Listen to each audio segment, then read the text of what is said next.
going on, Russell Wayne and the Main Event 365 Network? This is Jason Kabenda from the Detroit Lions. Here to give y'all a shout out, man. We appreciate all the support, man. Know you guys are big fans. Know that you guys are rooting for us to take the North this year, and we're going to do just that, man. Appreciate you guys so much. Just want to give y'all a shout out. Y'all have a great day.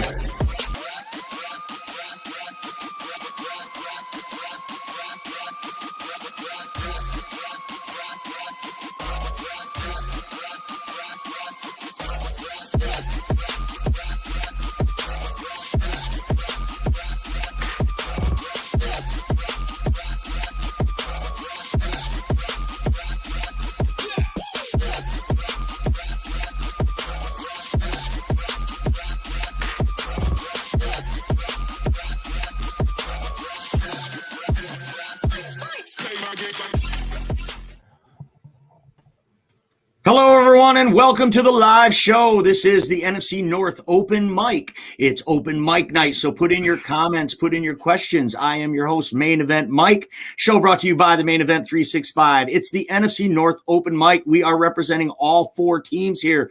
Detroit Lions, Green Bay Packers, Mike the Bear fan representing Chicago Bears. We also have our good friend Minneapolis, Minnesota, Jamez representing the Minnesota Vikings. Bill the Packer fan is where we're going to start, though, the Evil Empire. Of course, we are joined by our producer, Russell Wayne, as well. So, Bill, like I said, I want to start with you. Before we get into a couple of Green Bay-related things that we want to talk about here, I wanted to ask you a question. I saw a picture of you standing next to Leroy Butler. Leroy Butler, yeah. Is that right? Yeah. And I know he's at least like 6 foot tall, and you're towering over him, dude. So, Bill, are you a giant? Oh, no, my nickname is Jolly Green Giant, though. Jolly Green Giant. Well, that is everyone that's 5 foot and under, you know. Well, all right. Thank you, Shrek. We are going to move into Green Bay makes some moves, right, to get under the salary cap. Tell us about it. Well, they reconstructed Jared Alexander, Kenny Clark, and Aaron Jones took a nice little pay cut. So I believe we're right around 17 to 20 mil in the positive right now, and they're working on David Bakhtiari, reconstructing him right now. So Gutekunst. Yep. Gutekunst. Jamez, what do you think about it? Can you say Gutekunst? What I say about what Green Bay's got going on, shit. Hey, they made it happen, man. When I seen what they was doing with Kenny Clark, now I'm interested to see. I think Bakhtiari, he might be the next on the list. I think his decision is going to depend on what Rodgers does, man. I think that'll influence his decision. Like, you know, they were like best friends, man. So they've got some shit together, and I think it proves to me that a little bit on the scale of Aaron Rodgers is probably heading out. Wow, I see it completely the opposite. Russell Wayne, what do you think? I mean, I think they did some moves. They got underneath the cap, and a lot of people gave it a lot of crap because they thought it was going to be really, really hard. But they had to make a couple of moves, and really the biggest question is going to be with the quarterbacks when it comes with the Green Bay Packers and figuring out what they're going to do next. Wow, I'm sorry I called you Shrek, Bill. I'm just realizing that that was off the cuff, and I don't know why you just called yourself big and green, and that's just what I had to go. So I'm sorry. I'm very sorry. That's very disrespectful, and I didn't mean that. But who's always following Shrek around is a little donkey. So we'll go to Mike the Bears fan, and we'll ask, Mike, what do you think? Does this scare you that the Evil Empire got under the cap so quick? No, it happens every year. You know what I mean? Like, there's always the question is who is going to make that move to save or change it into a signing bonus. There's always a way. Just the question is whom. And I believe Jamez too. Bakhtiari is going to be next for sure to give back some money. It seems to me like they're operating under the assumption that Aaron Rodgers is going to be there. Jamez pointed that maybe it's an indicator that he's getting out of town, but seems to me they're operating under the assumption. I mean, they're fitting all of this in using Aaron Rodgers' number. Bill, what do you think of that? I don't know. I'm still skeptical. I seen Derek Carr go to where did he go again? He went to the Saints today. Yeah, we're going to talk about that too. That still leaves the door wide open for him to go to the Jets. There's a reason why he went to the Jets twice and didn't come home with a contract. They got Rodgers on their mind. Yeah. Ken Doby's on the program representing the Chicago Bears. How are you tonight, Ken? Good. How you doing? Doing great. Welcome to the main stage. And anybody out there watching, be sure to put in a comment or a question. And our panel of headliners here will try to kick it around if it doesn't suck. Ken, we're talking about Green Bay getting under the cap. Are you surprised that they were able to do it so easily? Is the cap a myth? I mean, we Bill and I have this discussion every year, probably for the last 5-6 years. It's the same thing every year. I mean, is the cap a myth? Well, no, because they still got to get under it. But the myth is the argument that fans make that say your team can't get better because you can't sign anyone because you have no money. Every year, that argument gets played by fan bases all across the league. And with one exception this year being Jacksonville, who was legit 26 mil in the negative. It's a something. And even they are going to restructure contracts and they'll be positive by the time they need to be positive, which is the 15th, right? By free agency. So it's not a surprise. The caps it's a shifting target that GMs and management teams know how to manipulate to get what they want and utilize it. So I mean, it still does what it's supposed to do. It just makes them think a little bit harder, but I'm not surprised at all. Right on. Good take. Thank you. So moving on, Davante Adams was traded exactly 1 year ago today to the Raiders from the Packers. Bill, how'd that work out? Well, I think we won that divorce. I mean, you can tell Adams lost his quarterback, so that's officially in the books. I mean, Rodgers didn't win no ring or nothing, but it is what it is. I definitely think we won that divorce. Yeah, and the Packers didn't have to give anything up in that, right? I mean, he just was gone. Yeah. No, we got 2 draft picks for it. But the question is, if Rodgers goes to Las Vegas Raiders, do they then win the divorce? Because then they got Rodgers and Adams. That's a great question. And I think the answer is yes, they would win in that situation. But as it stands right now, you got 2 draft picks out of it. And what did the Raiders get out of it? They lost their quarterback. The best they're going to do is bring in another free agent that's not Aaron Rodgers or draft someone, and they're going to be starting all over. Well, they say Rodgers is still in the running to go to Las Vegas, but maybe they just did it for more or less for bragging rights. Oh, we got the number 1 receiver, Yeah. So, I just didn't think it. I didn't think that they thought it was going to go south with Derek Carr so much, right? Yeah, probably not. Right. Russell Wayne, what do you think about that? Who won that trade? Oh, I mean, Green Bay. I mean, how could you say that Green Bay didn't win? I mean, because you lost Davante Adams and you led the league in drop passes last year. Well, I mean, but what happened with then Vegas lost the trade worse than Green Bay lost the trade because they're sitting there without a quarterback and they just have a good wide receiver with who's going to throw it to them. I mean, let's face it. If Davante Adams would have been on the Packers this year, they'd have made the playoffs. Anybody going to argue with that? Mike, the thing about it is with Rodgers is and with Las Vegas, the good thing going for them in the trade for Vegas is that Davante Adams still did produce. He still looked like a top 5, top 3 wide receiver. He was damn good still, even with the scheme being all fucked up and Derek Carr overthrowing him by 5 yards at times. But he still looked good, bro. So whatever quarterback they do get, it's still a nice piece to have. But I would say Green Bay kind of won it, but it's not by much like Bill's making it seem like, we won the divorce. We won the divorce. Come on, man. It's by inches though. By inches, right. It's still a W. W is a W. There's another piece to that though. Go ahead, Ken. There's another piece of that trade because I'm thinking Carr is now out of Vegas. A year ago, who would have thought that was going to happen? Nobody. I kind of had an idea because of who their head coach is. He does not like quarterbacks that he inherited as a coach.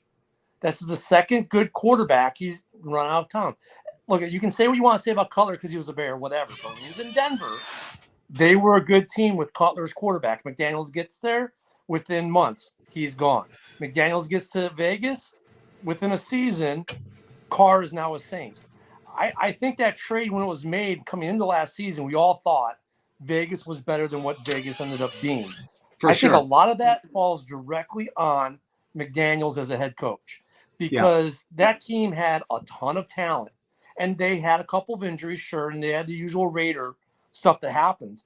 But it's just McDaniels has run yet another good quarterback out of a town that he took over coaching for. So I agree. Josh McDaniels, I've always thought was garbage anyway. Never liked him. But Derek Carr in 2014, the coach of the Raiders was Dennis Allen, and he drafted a quarterback for Fresno State named Derek Carr in the second round. 4 games into the season, Dennis Allen was fired. Derek Carr ended up staying for another 9 years. He gets now to be reunited with Dennis Allen as Derek Carr is about to ink a deal with the New Orleans Saints, which is a $150 million contract with $100 million guaranteed. Mickey Loomis, the GM of the New Orleans Saints, is a savvy guy. I've been saying all year, look out, the Saints are going to make a move. They're going to go up the draft board. They're going to do something because their GM is a wild card. And he's done a great deal. Derek Carr did a nice, sweet deal for the Saints. His contract's only going to count $8.6 million against the cap this year. Derek Carr comes into the NFC South as the number 1 quarterback on day 1. I'm going to ask you, Jamez, is this a good deal for New Orleans? Good deal for Derek Carr? Bad news for the NFC? No, I see it. I agree to disagree on some of the points. See, I agree that it's good news for the Saints, but bad news for the NFC, I don't think so. I'm gonna be honest with you. I do believe that Derek Carr is. I believe he deserves to be in the NFL. He's probably top 15. But I've never really believed in the guy. I've never really seen him as a great quarterback. I'm gonna be honest with you. Some guys, disagree with that. But the interception rate and the way he underthrows and overthrows Adams still shine, but it's not too many quarterbacks in the league that's not going to be able to produce with him. The overall thing, now I do give him some pass for last year just because of the way the OC and the coach, just changed shit over there and just ran him into the ground and kind of fucked them over. But I don't think that the Saints are like nothing to be worried about at this current moment. Now, as far as their division, they're probably going to be nice as far as, battle with the Atlanta, and they'll probably get that division. But I'm not worried about them in the NFC at all. Ken Doby, what do you think? Saints, are they going to be a problem now with Derek Carr? Well, I mean, they still got Kamara. They still got Thomas. They still got Chris Olave. Weapons. Yeah, I mean, they're good. They're a good team that was in search of a quarterback last year. Winston obviously wasn't it. Will probably get cut now as a cap casualty. Because you don't need him with the Swiss Army knife as your backup. So great move for them. I mean, I think they win their division. As far as the rest of the NFC is concerned, I mean, get to the playoffs and it's anybody's ball game. They're not. I wouldn't say they're a top 2 or 3. They're not better than a San Francisco or Philly, for instance. But I mean, they improved. I mean, Carr will win you some games. So it was a great move for them. They're definitely the team to beat in the South now. Definitely the team to beat in the South. Bill, the Packer fan, what do you think? Saints, Derek Carr. That's one less team that Aaron Rodgers isn't going to go to. Yeah, that's what I was saying. That pretty much eliminates that he's not going to be a Jet, And I don't know. I think it's going to be a good fit for him. We'll see. They like to run an offense like, passing a lot, so. We'll see. Should be pretty good. This will be a good team for him to try to redeem himself to show it was more, Las Vegas's fault, not his. So he's going to be out. He's going to be out to play serious ball this year for sure. So it'll be a threat. I think the Raiders were the biggest disappointment of 2022, in my opinion. Yeah. And I'm not just saying that because I had Derek Carr and Davante Adams on my fantasy team. Moving on, a lot of free agents today. Today being the day before the franchise tag deadline, tomorrow, March the 7th. So want to talk about some of these free agents. There's a lot of talk about franchise tagging Lamar Jackson, a tag and trade maybe even. And I want to ask the panel, I'll start with you, Jamez. Is anybody willing to give 2 first-round picks? Because that's what you'd have to do. Oh, hey, we got Greg Rice in from the West Coast. How's it going out there, Greg? Doing good. Life is great. One pride, my brother. That's right. I know you've got your ear to the ground all the time, Jamez. So I want to ask you, Lamar Jackson, who's going to give 2 first-round picks for that? I got to be honest with you. I personally wouldn't if I'm the GM of any team. But for a team that's desperate enough that it feels like they need a guy, he's still kind of he is a playmaker. I don't think he can throw himself out of many games. If I'm somebody like maybe Washington or somebody like I said, or somebody who's in the draft who feels like I would rather take that guy now instead of investing in a rookie. I need a guy that's more of a veteran that can win with me now. I don't know who that team would be, but I can see Washington maybe giving up them kind of assets for him. Not Washington. too many teams that I would see. Not too many NFC teams. Wow. Adam Schefter's little poking fun thing. Maybe it was a peek into the future. Hey, Mike, the Bear fan, is there a team out there you can think of that would be a suitor for Lamar Jackson to give up 2 first-rounders? The only person I would think of, they've been trying to battle for quarterbacks to get quarterback after quarterback, would be the Colts. They Colts would be a pick 4, possibility. though. Colts pick 4. Anybody else on this panel? Ken, you still there? Yeah, I'm here. Can you think of any team? Personally, I think Tampa Bay would be a good pick. They got a lot of future draft picks. I think Tampa Bay would be a good fit for Lamar. Do you see a team out there that's a good fit for Lamar that could give up 2 first-round draft picks? I mean, you make a good point on Tampa, but Tampa's about to let a bunch of players test free agency. So it seems to me they might be thinking more of rebuild. Other than that, I mean, either the teams are really desperate or either in a good draft position to get what they need. And they're still, Jimmy G is still out there, can kick the tires. So really, Baltimore, they're going to do everything they can to retain him. I don't see any other team that has either the capital to do it or would want to do it at this point in time, especially with the big part about why you won't get the $250 million guaranteed. Look, if you're Baltimore, you're going, hey, we love you, but you're hurt at the end of every season. We haven't made the playoffs the last 2 years because of that. So I don't think any team's going to give him what he wants. His best chance is Baltimore. So, yeah. You don't think San Francisco? No, they got a Wow. San Francisco's an embarrassment of riches at quarterback. I mean, they don't have draft capital, but they could probably make it happen. And then, Mike, you got to keep in mind, you got to keep in mind how much guaranteed money he wants, man, and that's going to be on the top of people's mind too. This guy isn't just coming for it. He's not franchise friendly with the kind of contract he wants, man. Right, that's a good point. If I see Tom Brady for that, I think that Carolina would be. That's a good call. I mean, they got a good offensive line.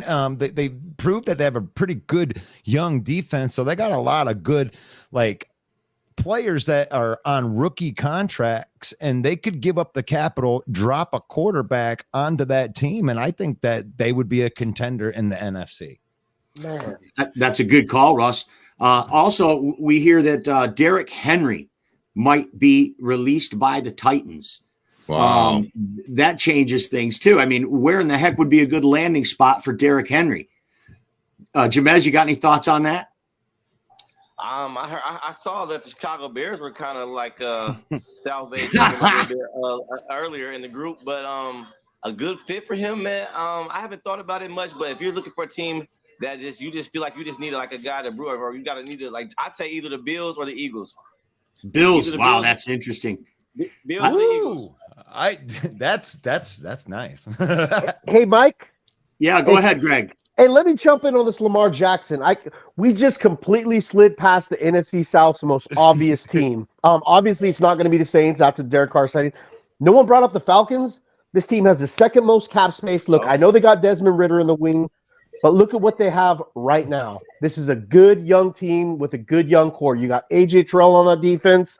On offensive side of the ball, you got Kyle Pitts, Drake London. Are you kidding me? Oh, the ATL would love Lamar, the second most cap space. And I mean, Lamar Jackson already gets shade comparisons next to Michael Vick. This is just way too natural. And Dennis Allen was fired. Second most cap. I mean, I'm just saying. Atlanta looks like a perfectly good fit. He would be welcome there with open arms. They would truly be contenders in what I look like is probably the NFL's weakest division that's completely up in the air, even after the Derek Carr signing. New Orleans definitely has some other things to figure out. So, yeah, I'm looking at the Falcons easily. Wow, that's cool. I think the ATL would love Lamar, too. Bernard, if you'd like to get on, all you got to do is call the bottom of the screen, 872-216-9360. Right. And if you want to get on the show and you want to be part of our headliner panel, go over to the Main Event 365. Ask yourself, have you even liked our page? Are you even following our page? Have you subscribed to our YouTube channel? And then you want us to put you on our show? Come on. So we'll you meet you yell at us halfway. and tell We'll us that vet we're you. We'll full make of sure shit? your take don't suck, and we'll get you on. Moving on. Do we have anything in the comments? We got anything in the comments here, Mike the Bear fan? Just comments, no questions yet. No What? questions. Where Go ahead, does Russ. Well, I where just does wanted to Henry say, land? it's like we don't want to put too much pressure on everybody out there. Your take doesn't have to be great. It can suck like our takes do. So, I mean, just make sure you go and like the page first. Yeah, please do that in that order. We do have John That's a Jordan great. on That's a great call. Sucky takes are welcome. Just take a look at our Yes. panel. Look at us. Yeah. If you're getting your news from us, you're in trouble. So Oh God. there are free agents abound out there right now. It's a little thin at wide receiver. Greg Rice, what are the major positions you're seeing out there that free agents are available? Allen Robinson out there in California with you. They're talking about he's going to become a free agent wide receiver after his 330-yard season. I mean, yeah. I mean, I'm really looking at Allen Robinson and Robert Woods essentially in the same boat. Allen Robinson's last year with the Bears was just as putrid, a little bit better, but I mean, come on now. This guy's looking at like a $2.5 million contract. Well, maybe he gets more just based on namesake and past production, but you're looking at a wide receiver 3 at best. Like, how much money is he really going to get? The Rams really blew that, giving that guy that contract. As you can see, they're Leonard Floyd rumors to get him out of there. I don't know. The receiver core looks pretty bad right now. What was the other part of your question, Mike? What positions are you seeing out in free agency? It's sad, like we're saying, Allen Robinson's the best available wide receiver here in a couple of days. So, Yeah. Are there any positions out there that look particularly strong from what you've seen? I mean, it's probably not going to get a lot of play, but I like the defensive tackle position right now in free agency. There's not a lot of big name guys. I mean, essentially, Deron Payne was franchise tagged. You're looking at Hargrave as the best on the market, but there's some good mid-tier, tier 3 guys out there that can come in and give you that production, stuff the run, give you, maybe not a premium pass rush, but a decent pass rush. And when you got good edge players, good defensive tackle with above average pass rush prowess can get you to the quarterback. So I do like the defensive tackle market. I also like the cornerback market. That being said, you guys know that cornerbacks are right there with edge players for your highest paid players. So you look at guys like Jamal Dean, James Bradbury, and try to factor in how much these guys are going to make. And you're looking at anywhere between 14 to 20 million. So if you got the cap space, shoot it, run it. All right. Hey, Mike, you got a caller on line 1. His name's Jermaine, and he's on right now with you. All right, Jermaine, how are you tonight? I'm doing well. Good evening, everybody. How y'all doing? I don't know if I just missed the conversation, but I'm just going to go ahead and ask the question. How y'all feel about Eric Kendricks being released today? Yeah, we're going to shoot that one over to our good friend Jamez over there, who represents the Minnesota Vikings. Jamez, he's asking about the Eric Kendricks, how they released him today. That's 100 tackles a year for 3 straight years. What are the Vikings going to do to replace that production?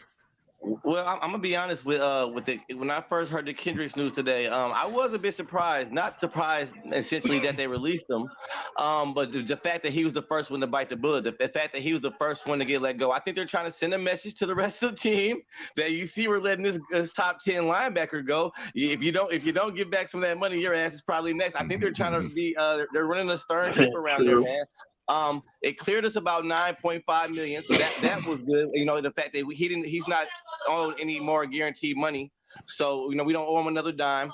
But I got to be honest, man. As good as he is, man, he's underperformed for us the last couple years, essentially his last year as well. Now I guarantee you the scheme has something to do with that, but I'm pretty sure somebody's going to snap him pretty quick. I'm pretty sure he's got calls on his line already, man. But the way we're trying to go and the money we need to create, it was a necessary move for Minnesota, man, and I expect more to come very soon. Jamez, come on. Could I like to add to that? I'd like your defense stunk. The guy had 100 tackles, Jamez. 143 in his best 2 years. I believe if you look at the stats, or these last 2 years is his best. Right, what are you talking about? Jamez underperformed. This is the Vikings are in cap hell, and this is the They're looking past stats, man. Any Viking fan to tell you the last couple of years, especially last year, bro, he got baked, bro. He wasn't there. He wasn't stepping up, and especially in the moments we need him to. You've And had so enough the of that fact shit. that the money, we need the money, bro. We need to get younger there, bro. It's a business part of the game. I'll give you the younger guys thing, but he stepped it up. Go look at his stats, He buddy. didn't I step it up, should have bro. brought him for the show. Hey, real quick, 143 not that tackles. bad. Come on. hey, You real talk quick, about, he wasn't performing. That's baloney. Yeah, The but truth if you is look you're at in it, cap it's not hell. baloney. Your truth is you're in cap hell and you're denying it. hey, real quick, in Jamez's If defense, that was the case, why would he be the first one to go if that was the case? I Ask agree with yourself you on First that. one to go. Who else is going to go now? What you're asking me Underperforming guys doesn't- like Harrison Smith and Calvin Cook. The point you're trying to make and what you're asking me don't make sense together. What I'm trying to tell you is that if the fact that he's the first one to go, and there's obviously worse players on the roster that's going to be going other than him, it lets me know that the Vikings. It's actually a good sign for me, and it's going to help in the long run. I know the right guys are on the job. You said, how does the defense get better? It doesn't. It's not. It wasn't going to never get better off one move, bro, and it wasn't going to stay better just off keeping him. That's what you got to think about. Yeah, and it's not going to get better by just bringing in Brian Flores either. You might want to read Lowry's Hey, response there, hey. Jamez. He's a better defensive. If I had to take a pick out of Brian Flores and any other defensive coordinator in this damn division, even without Flores making one move for us, I'd choose him.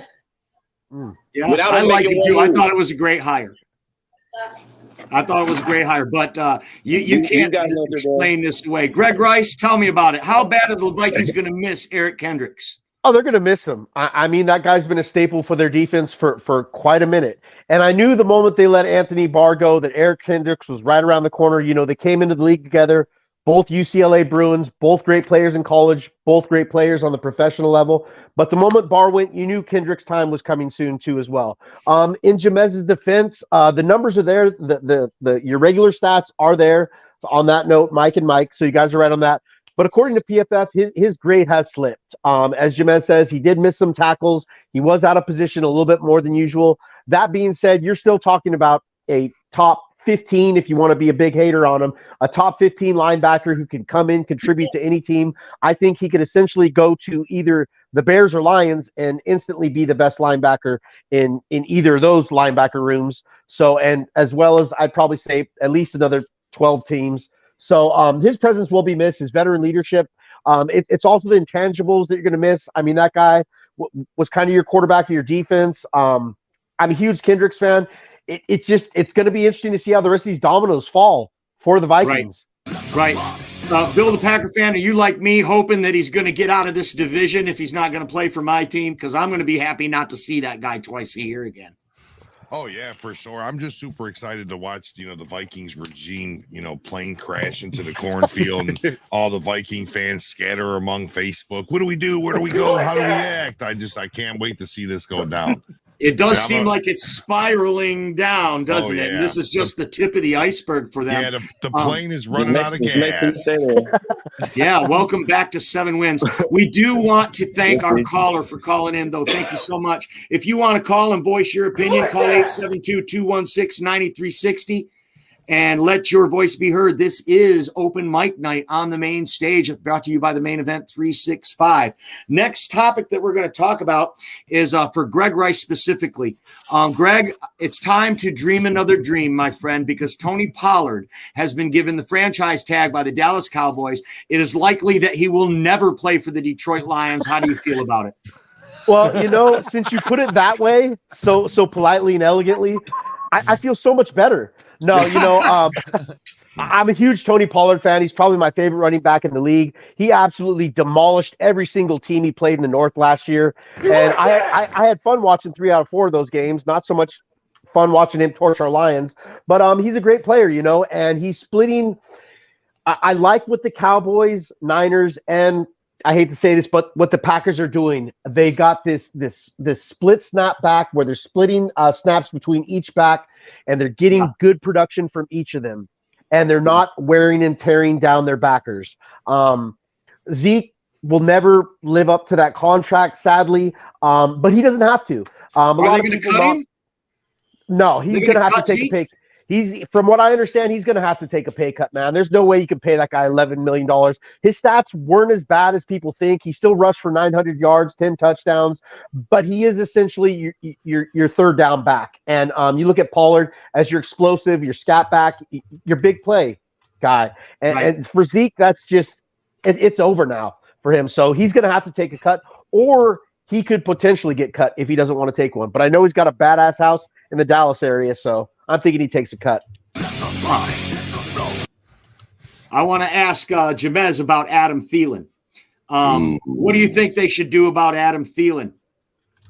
Well, it depends on where his head's at, bro. I think if he's 33 willing, years old, 32, he's 32, yeah, 32 heading towards 33.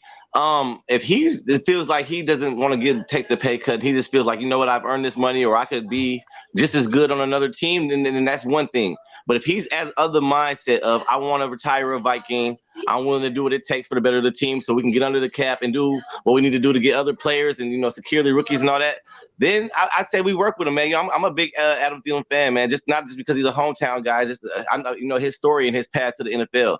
But the way his wife is talking, she said she doesn't feel the love from the Vikings like they once used to and stuff like that. I mean, that's the type of things that make you think, man. But we definitely can't afford to pay him at the same rate that we've been paying him, bro. And I understand that he's like, you kick my stuff down the line, I want my money now. And I don't fault Adam Thielen. If Adam Thielen were to say, I'm not giving a penny back, just like Dalvin Cook is saying it. If he were to take that stance, I wouldn't be mad at him one bit. But to end that, I feel like we will be okay if we were to have to part ways with him.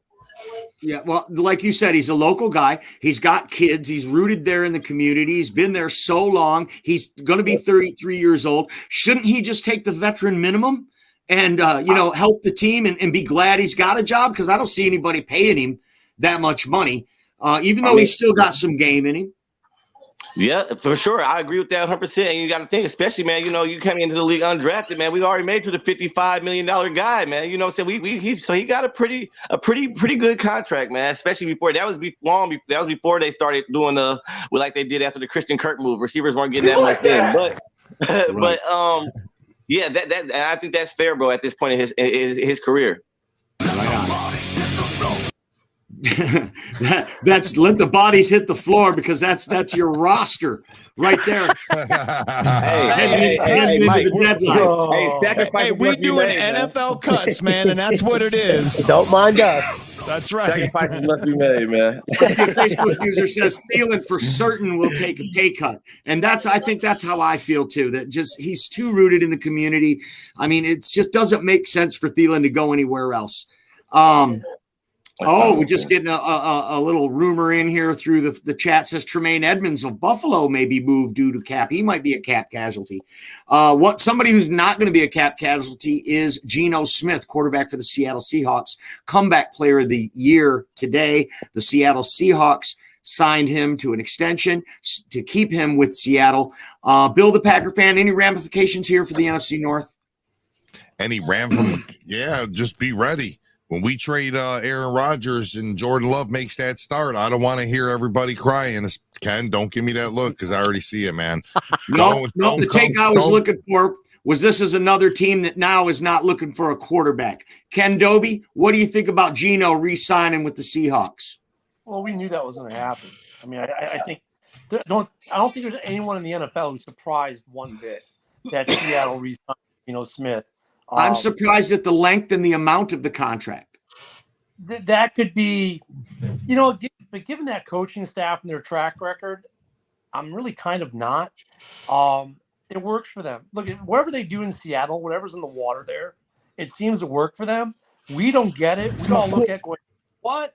But it seems to work for them. So is it out of character for them? No, it's kind of what they do in Seattle. So I wasn't surprised he resigned. Ramifications with the North. Minus facing them? No, not really. I mean, it's what it was last year. Right. As Bears and Lions fans, we don't. You're right. As Bears and Lions fans, we don't understand it when there's winning organizations. But you got GM Rob Schneider out there and Coach Pete Carroll. It's a great duo. So that's a great point, Ken. If they're doing it, but I think this takes them out of the running for. I still thought they were going to draft a quarterback. Honestly, I thought Seattle was still going to get a young quarterback in the first round. But it doesn't look that way now that they've signed Geno to this big extension. Moving on, we're going to talk about what's dominating the headlines right now. Oh, go ahead, Russ. Did we have something? I wanted to throw something on that Geno Smith. Like, I think that the Geno Smith signing really takes that whole narrative of somebody trying to trade up to the number 1 pick, kind of a little bit less of that happening, because Seattle isn't going to trade up to get a quarterback now. I mean, I don't know. That's another team. Derek Carr, you're not going to get the Raiders, or not the Raiders, but the Saints trying to trade up to get a quarterback. So the less quarterbacks that are there, the less valuable that pick is. Yeah, but those two teams were never in the conversation to begin with on the trade rumors. I mean, no one since the Bears got the pick has talked about New Orleans or Seattle trying to move up. The same, in fact, you could say after the combine this weekend, with the way those quarterbacks played, if you listen to some of these other folks on NFL Network and other such places, they're saying that the movement to number 1 actually got hotter because of what happened at the combine this weekend. So, the Saints, they were never in the conversation to begin with. Seattle was never in the conversation to begin with. The only team that were in the conversation really that we've talked about tonight, Carolina, Atlanta, and they've been vaguely in the conversation. So the main players that have been in this trade for the number 1 pick conversation are still there. But I have to disagree with you. I have to disagree with you there, Ken. Because the Mickey Loomis and the Saints can never be counted out. They could meet. He's very wild. He could have went up and got. And as for the other team, they're picking 5th. For Seattle, they didn't need to be in the conversation to jump up to number 1. They're in the conversation to take a quarterback at 5. A lot of people were predicting, but now that looks to be probably off the table, and that directly impacts every team in the North except yours.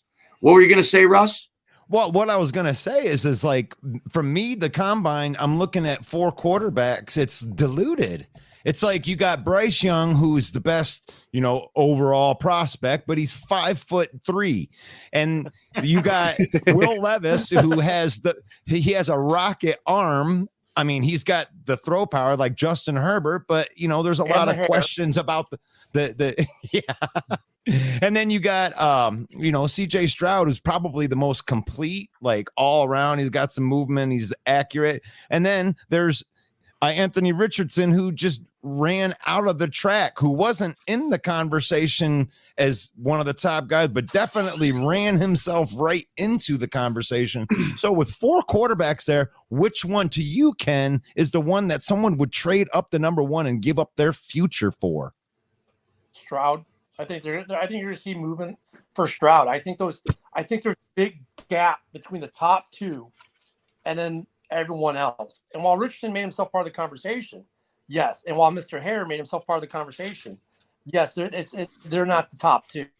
It's those top 2 that is going to drive that train. And for instance, if the Texans think that is the same scenario, if the Texans think, let's say they want Stroud, and they think that the Colts are going to jump to get him, then they may jump.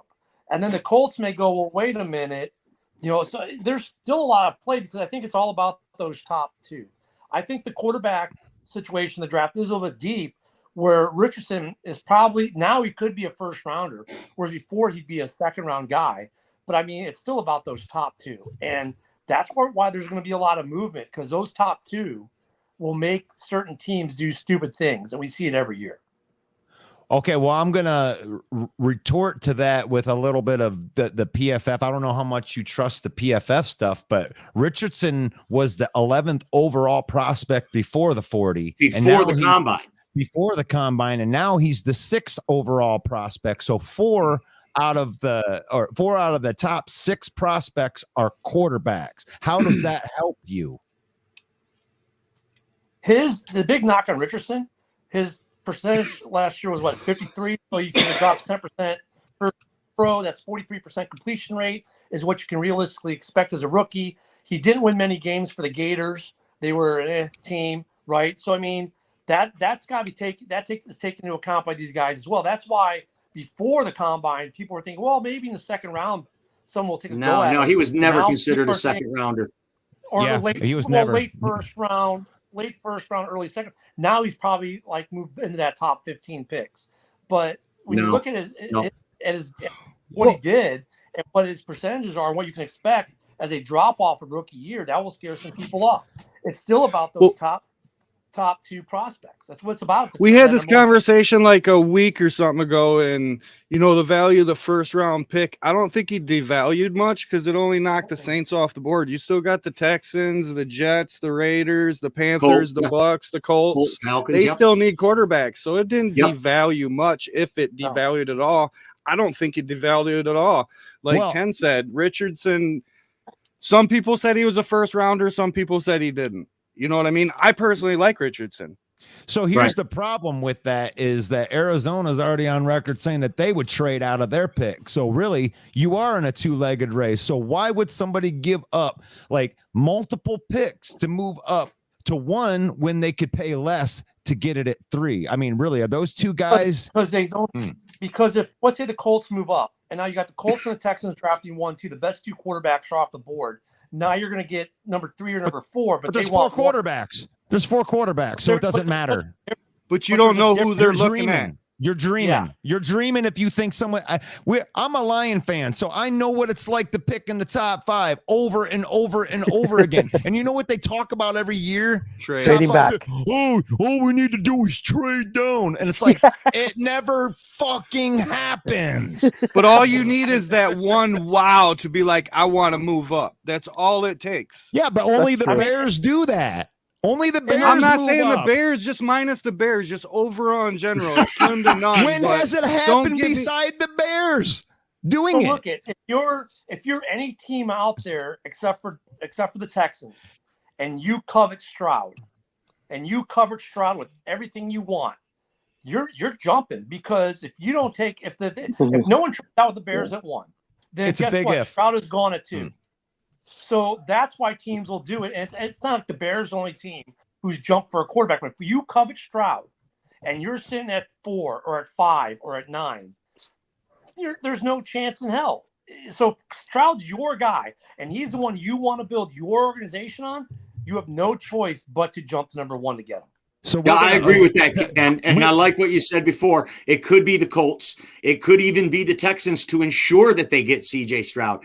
And from all accounts from the Combine today, C.J. Stroud basically, even though Anthony Richardson got all the headlines, it was C.J. Stroud throwing the ball that most impressed the experts. That he looked perfect in his dropbacks. I heard Chris Sims talking about it today. He looked perfect in his dropbacks. Everything was right in line when he threw the ball. He's a great athlete. He showed in the championship game that he can make plays with his legs. I think C.J. Stroud will be the first quarterback taken. And like Ken is saying, there could be teams tripping over themselves to get that number 1 pick to ensure that they get the guy that they want. There's no chance. I mean, let's face it, the Texans are taking a quarterback. We know that, right? And if somebody takes that Bears pick, they're going to be stuck with maybe 5, 10, and 1/8. Bill, the Packer fan, have you heard anything about these quarterbacks from the Combine? No, not much. I seen. I don't follow college much, but the guy that Russell was talking about was throwing darts. I was watching his highlights, and dude, that guy has an arm, man. Like whatever team he goes on, that he's going to be a starter for sure. He's talking about Anthony Richardson. Ran talk about Will Levis. Combine was throwing 70-yard passes like it was nothing. Dude, he was man. Them things were bullets, man. It was looking pretty good. Yeah, he was throwing like 50-yard bombs that looked like screen passes coming off of his hand, and it was just like a missile. Yeah, to the, like 40 miles, 50 miles an hour. Will Levis has got a real deal arm. Is that the one we're talking about, Will Levis? Yes, we're talking about Will Levis. Go ahead, Greg. With Levis and Richardson both. Or Ken, go ahead. Sorry. Okay, the problem with both those guys, Levis and Richardson, when you talk to most scouts and whatnot, there are guys like, they'd be worth a pick, but you don't want to start them in year 1. Those are guys that you'd want behind a decent to good veteran in year 1, and then you'd want to start them in year 2. That's the knock on those guys. It's their game decision. Yeah, they both have great arms. Richardson obviously is very athletic. Levis has the hair, but their decision making and some of the easy stuff that they miss is what probably would make a team want to draft them if they've got a quarterback they can sit behind for a year before pressing him in the service, because they're not take your team take charge of your team ready day one. Right. Yeah. So go ahead, Greg. What were you going to say? Talk about Will Levis? No. So you brought up that Texans are taking a quarterback for sure. And I said it before in past shows. I'm not so sure that the Texans are going to take a quarterback. And I heard what Russell's counter to Ken, and you both have very good points, but I'm just going to put it like this. Chicago, your X factor now is the Houston Texans. If they go out there and sign a Jimmy G, who Ryan's is familiar with, you now have 4 of the top 5 picks set at quarterback. Granted that they plan to start Jimmy G in the length of his contract, yada, yada, yada, if they pursue him. If they were to grab Jimmy G, the Texans, like I said, familiarity with the new head coach. Jimmy G's a proven winner in this league. I know he's not super impressive, but if they do that, Chicago is not going to be able to trade out of that pick at all. You are stuck, and there's no Lovie Smith to help you out to boost you up to that number 1 pick. Not going to happen if they grab Jimmy G. Wow. So That could be a possibility. Your entire You're draft stuck with situation, Will Anderson. Well, exactly. your entire draft situation is now predicated on what the Texans do.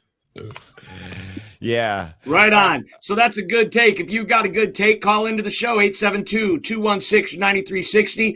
This is the NFC North Open Mic. Anthony Richardson did turn a lot of heads. He did improve his draft stock, but like Ken was saying, the guy has only played in 13 games. He had a 53.8 completion percentage. And what Ken was alluding to is the statistic that they use where a rookie quarterback, his first year in the league, you can deduct 10 percentage points from his completion percentage as a projection of what his rookie year will be. And this has proven to be true over the years. So at 53.8, if you started him as a rookie, you'd be looking at a quarterback with a 43% completion percentage. Going to be awfully hard to win with that, even if you're Justin Fields. So Anthony Richardson, he's going to be the wild card. He's definitely got the most upside. Honestly, I've already predicted that if he's there at 6, I believe Brad Holmes will take him. Greg Rice, what do you think? Do you think Brad Holmes would take Anthony Richardson if he's there at 6? Because it's the situation that we talked about. We're not in a rush to get him on the field with Goff there. I get that, Mike. I do. I just think – look, I'm not opposed to taking him at 6. It just what that brings with being hit the number 6 pick is that as soon as Goff flops and say we go on a losing streak, because we do have playoff expectations this year, possible division crown this year, something we've never had since it's been the NFC North. Just being real with you. If we are to draft him at 6, then the pressure's immediately on Goff to perform. And if there's any bad streaks, 3 losses in a row, you're done. You're done, and then everyone wants Richardson. That's true. So I mean, we can break this down any way we want to, you guys. But it is simple as that. If we go on a losing streak with playoff expectations this year, the pressure's going to be on to get Richardson in, regardless if he's ready or not. And we essentially are wasting another year in a situation where this quarterback looks like he could really benefit from sitting for a year or two. That's my only thing against it. I have faith in this culture. I have faith in the culture that Dan Campbell and Brad Holmes are building here, that would not be an issue on high character football teams. Jamez, what were you going to say about that? Potentially the Lions getting Anthony Richardson.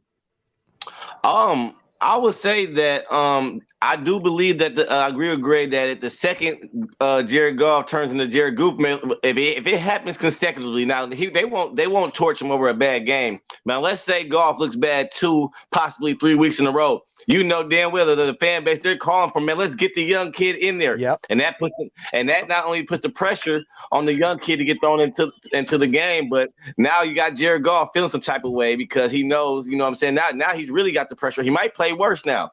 Right, and then we'll trade him to the Vikings for a couple of draft picks. No, that ain't gonna be the next plan after that. We're not gonna go do that. But I do see. And by the way, Jamez, you are never allowed to refer to him as Jared Goof again. But you don't like thank you for that take. If you've got a take better than that, it shouldn't be hard to do. Call 872-216-9360, and we'll try to get you on and we can hear your terrible take as well. Hey, Mike. Anthony Richardson, man, this guy is really taken up a lot of time on the airwaves with national media. He's really turned some heads. But they say C.J. Stroud. Another thing that came out today, though, was the official height measurement of Bryce Young.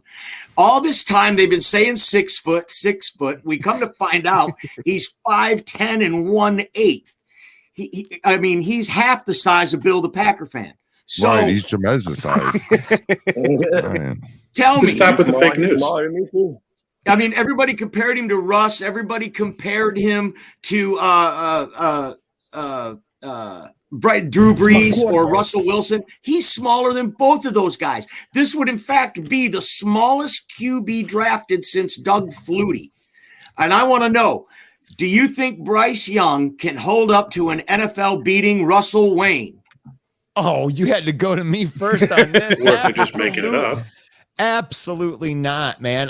If I'm a franchise quarterback, the fact that he's the number one player and like I would have to invest my future into a 190-pound dude that's 5'1", and I can't do it. I need this. I would rather take a chance on Richardson, not at 6, but I would take a chance at Richardson at 18 with that second first-round pick, just because of the upside. 250 pounds. You get him into NFL coaching. They teach him how to spin the ball a little bit. He only has 1 year experience. So yeah, okay. I would definitely rather take the physical guy over the 5'1" dude. Well, listen, I watched a lot of tape. I watched a few Alabama games last year, and of course the year before that. This kid's a gamer. He's got pocket presence. He's got feel for the game. He's a winner. Okay, I'm telling you. Playmaker. But the whole time I'm thinking he's 6 foot. But that 2 inches made a big difference in my thinking as far as, wow, maybe he is too small for this game. Ken Dobie, what do you think? For the pros, is he too small? 2 inches matter? I've heard more compared and that, like, even if he can't see, he'll put the ball where it needs to be because he trusts his receivers that it'll be there. And that's kind of what Brees did when he couldn't see over people. So I think he's a lot different than Kyle Murray, and as far as in the way he approaches the game, the way he plays the game, I think he'll be a lot more successful than a Kyle Murray. And actually, you were right on Doug Flutie, but I'll take you one further. He'll be the shortest quarterback in the history of the league to be drafted number 1, or be drafted in the first round. Because I don't think Doug Flutie was a first rounder. I think he was like second or third. Yeah, I don't think he was a first rounder, right? He'll be the shortest first rounder ever. But I think he's got the moxie in the play. That's why he's in the top 2 right now. Why a lot of teams aren't concerned about the 2 inches, because you look at the game tape, you look what he does in the big moments, in the big games. Now that says, though, to whoever's drafting him, you better invest in an offensive line. Right. So I think he'll be good wherever he goes. Yeah, but what about if inevitably a lineman is going to fall on him, and if he weighs 190 pounds, is he going to be able to endure that? Mike, that's what we're asking. Mike, my only question about him is your initial question: can he take the beating? That's the only thing I'm worried about. Is he gonna be able to take it once he gets his clock clean? Because, bro, he is a playmaker and he is elusive. I've watched him in a few games. He's a playmaker, bro, and he has it damn near. He has it all, but except for that would be the only question I would have with him. And you said 190. Last I checked, he's only about 180 pounds. I thought they had him at. All right, you got a caller on the call right now. Line 1. What's the name? Yes, hi, this who's is Steve Lowry. How you doing? Hey, Steve, how are you?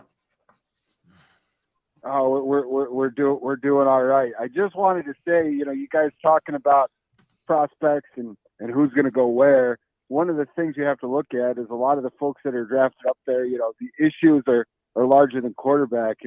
One of you guys just said something about strong offensive line.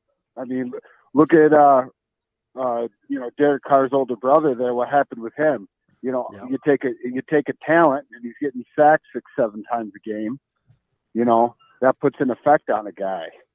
And that's the tough part about it is the SEC or the Pac-12. It's not the NFL. Just as some guys that may be later picks, they might perform better. That's the thing with this. We could sit all day and talk about it. It's just such a crapshoot. Right. Well, that's true. I mean, you look at Joe Burrow was sacked more than any quarterback, was in the Super Bowl the next year. So, but the point's well taken. Thanks for the call, Steve. Yeah, I think 5'10" and 1/8. I'm not going to risk, like Russell Wayne said, I'm not going to risk that first round pick on him. He's just going to be too small. And if it turns out to burn me because he turns out to be Drew Brees, hey, Drew Brees had a lot of tough seasons too, and he only won one Super Bowl, right? So it was definitely hard for Drew Brees being that small. Russell Wilson also.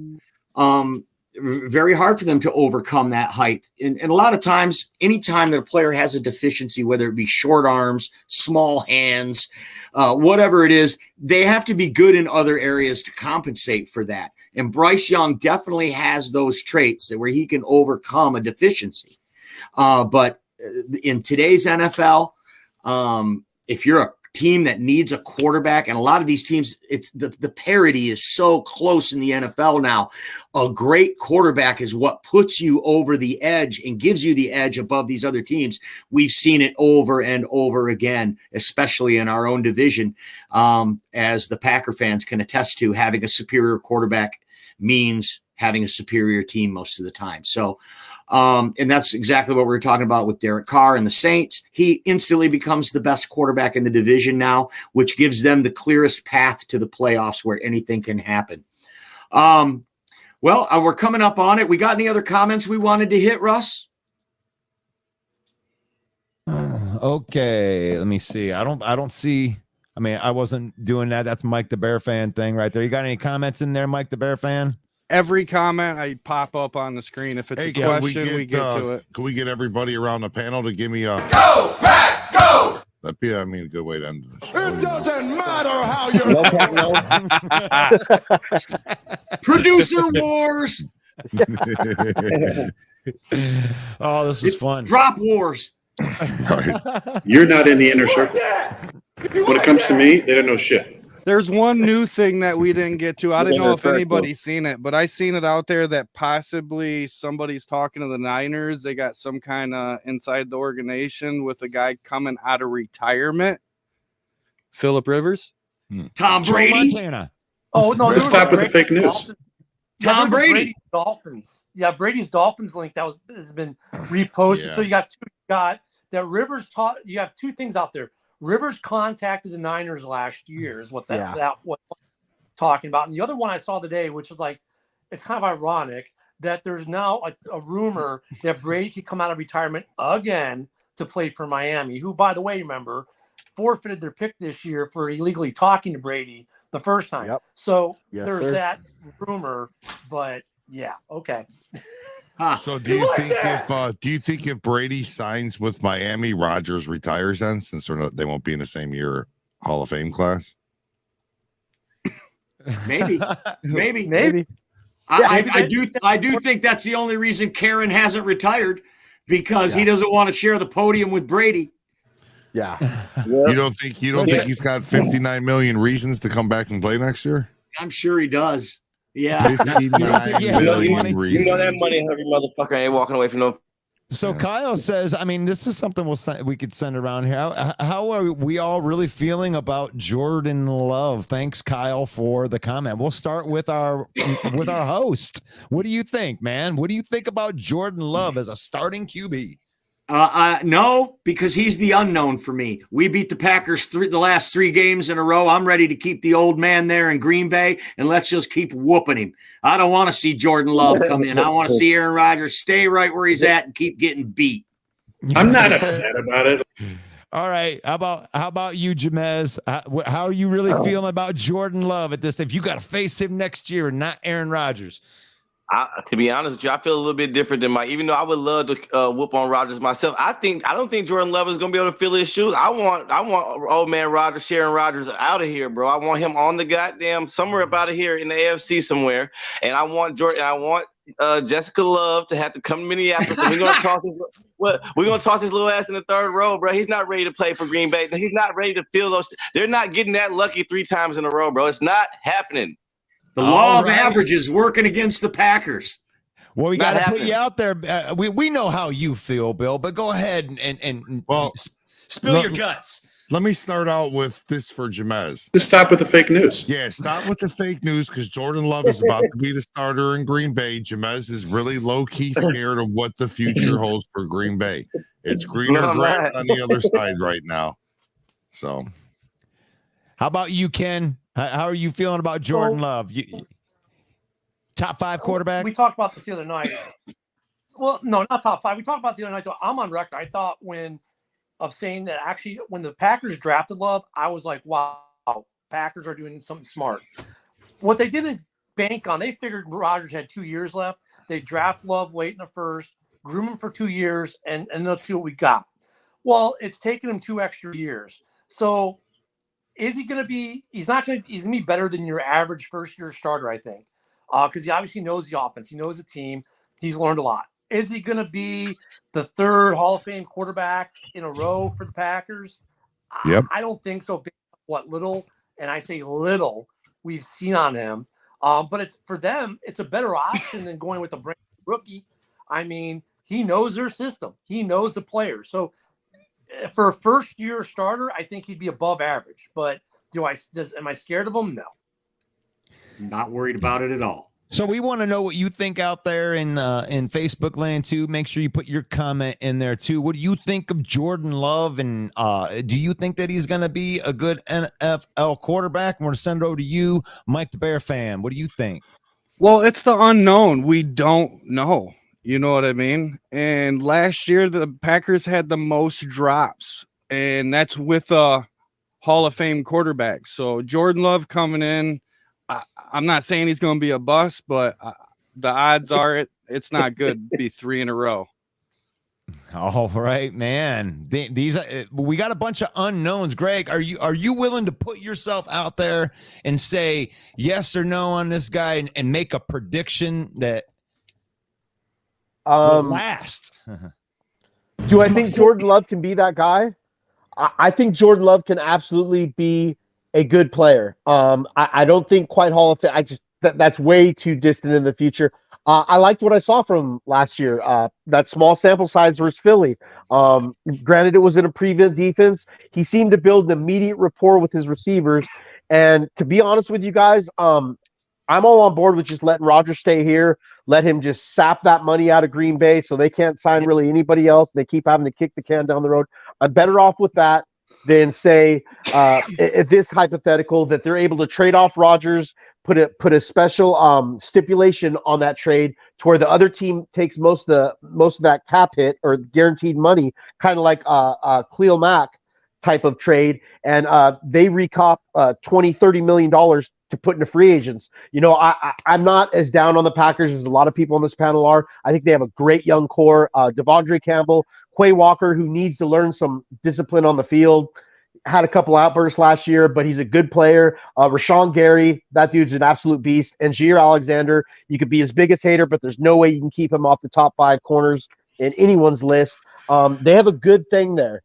And offensively, I like Watson. I like Dobbs. And I think you get Jordan Love in there. You get 3 young guys in there that can do something with an Aaron Jones and A.J. Dillon. I absolutely love that 1-2 punch they have at running back.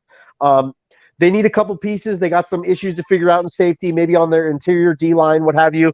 But I would rather just stay with Rodgers than face the unknown in Jordan Love, because I think this kid has a chance to be something with the pieces he has around him. Yeah. You sounded like a straight Packer fan right there. I'll say it for you. Hey, Fuck that was the an Packers. awesome real take right there. And if you have an awesome real take, you can call us at 872-216-9360. And I'm getting my ass out here. I'm going to turn back over to Mike right here since I did one question. Now I'm all nervous. Greg, we need to send you a Packers hat, bud. Right on. So yeah, that was a good take, Greg, on the Packers, and I agree. I think if you get a young quarterback like Jordan Love, who's young, he's athletic, he seems really smart, seems like he's got a good football IQ. Yeah, I don't want to see that. So Kyle, thanks so much for the comment. But as you can see from this panel, the Packer fans want Jordan Love in there, and the Packers opponents do not want Jordan Love in there. So that's kind of where we're sitting. And I think when Greg said that, the Packers led the league in drops last year, I don't think he was putting that on the quarterback so much as just kind of explaining why it seems like there might have been a fall off at quarterback, which obviously wasn't there because it's Aaron Rodgers. So Yeah, so I think we're going to wrap it up, right, Russ? What do you think? We'll wrap it up. We're a little over an hour. I mean, we're out of topics, and we're out of topics, but the scouting combine rolls on. Little reminder, folks: tomorrow is the deadline for franchise tags, so there will be some news and updates around the league tomorrow. You can go to the Main Event 365 and check that out. Also, like and subscribe to all of our content. For our headliner panel and our producer Russell Wayne, I'm your host, Main Event Mike. This has been the NFC North Open Mic Night. God bless each and every one of you. Peace out. All right, guys. One pride. Go Bears. Go. Bears.